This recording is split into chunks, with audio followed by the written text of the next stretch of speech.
Hello everyone! Today, I'll show you how to order on Wolt step by step. First, download the Wolt app or visit the website. Then, log in or create an account.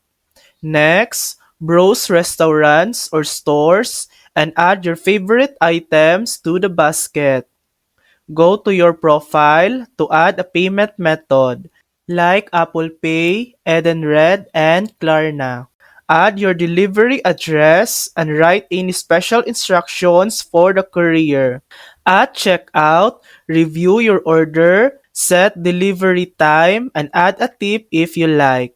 Finally, place your order and track it in real time until it arrives. And that's it. That's how to order on Wolt. Thanks for watching! If this video helped you, please like and subscribe for more helpful tutorials.